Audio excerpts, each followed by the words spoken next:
Assalamualaikum warahmatullahi wabarakatuh. Perkenalkan saya Lutfia Firdaus, peserta Latsar CPNS 2025 Angkatan 14. Pada kesempatan kali ini, saya akan memaparkan resume tentang kegiatan kesiapsiagaan bela negara dan contoh tata tempat kegiatan resmi. Siapsiagaan bela negara merupakan aktualisasi nilai-nilai bela negara dalam kehidupan bermasyarakat, berbangsa, dan bernegara sesuai peran dan profesi warga negara demi menjaga kedaulatan negara, keutuhan wilayah, dan keselamatan segenap bangsa dari segala bentuk ancaman.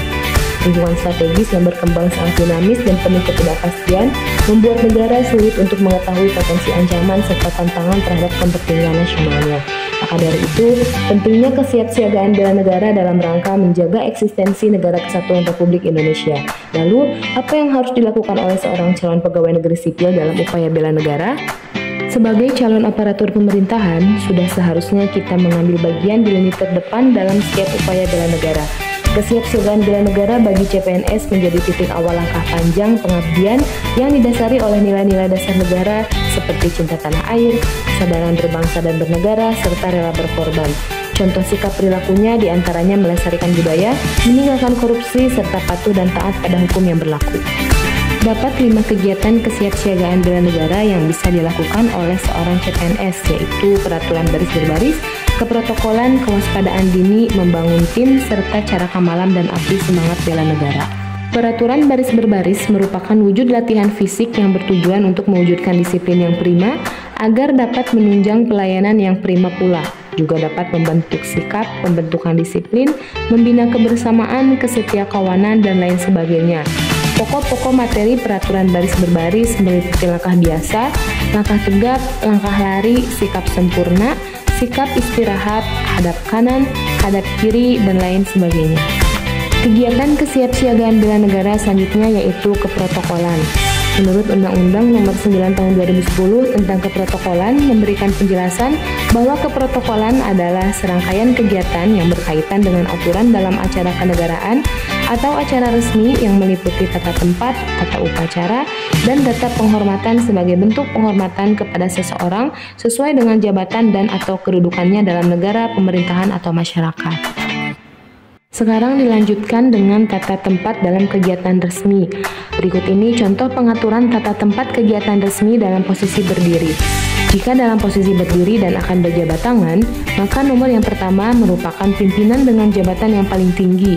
Apabila staf ataupun masyarakat masuk dari sebelah kiri, maka pimpinan dengan jabatan yang lebih tinggi berada di posisi yang paling kiri. Tetapi jika tidak berjabat tangan, maka pimpinan dengan jabatan yang paling tinggi berada di tengah. Ini adalah contoh tata tempat kegiatan resmi dalam keadaan duduk. Jika dalam rapat bentuk mejanya seperti huruf U, maka pimpinan rapat dengan jabatan yang paling tinggi berada di tengah. Jika mejanya bulat, maka pimpinan dengan jabatan paling tinggi itu berada di tengah pula. Selanjutnya, tata tempat bagi kegiatan resmi jika dalam keadaan pertemuan tatap muka. Pimpinan dengan jabatan paling tinggi berada di tengah, disusul dengan pimpinan kedua, ketiga, dan keempat. Kemudian audiens yang memiliki jabatan paling tinggi masing-masing berada di tengah, kemudian disusul dengan jabatan yang paling rendah. Tata upacara merupakan bagian dari keprotokolan. Tata upacara adalah aturan melaksanakan upacara dalam acara kenegaraan dan acara resmi. Acara kenegaraan adalah acara yang diatur dan dilaksanakan oleh panitia negara secara terpusat, dihadiri oleh presiden dan pejabat lain. Mengingat pentingnya upacara dengan cakupan serta tanggung jawab yang besar di lapangan, maka diaturnya kelengkapan upacara, diantaranya perwira upacara, komandan upacara, inspektur upacara, dan pejabat lain sesuai dengan kebutuhan. Kegiatan kesiapsiagaan bela negara selanjutnya yaitu kewaspadaan dini. Kewaspadaan dini ialah kemampuan mendukung pertahanan negara secara optimal sehingga terwujud kepekaan, kesiagaan, dan antisipasi setiap warga negara dalam menghadapi potensi ancaman. Sebagai abdi negara, CPNS memiliki kewajiban untuk ikut mengantisipasi ancaman terhadap integritas nasional dan tegaknya kedaulatan NKRI. Hal ini dapat diimplementasikan dengan kesadaran lapor cepat terhadap setiap potensi ancaman, baik di lingkungan pekerjaan maupun lingkungan pemukiman. Kegiatan kesiapsiagaan bela negara selanjutnya dapat dilakukan melalui berbagai macam permainan yang berguna untuk membangun tim yang efektif dalam setiap melaksanakan kegiatan yang memerlukan kerjasama 2 orang atau lebih. Contoh permainannya yaitu Birma Crosser, Caterpillar Race, Folding Carpet, Hula Hoop, Logline, Flying Fox, Spider Web, Grass in the Wind, Tupai dan Pemburu, pipa bocor, evakuasi bambu, dan lain sebagainya.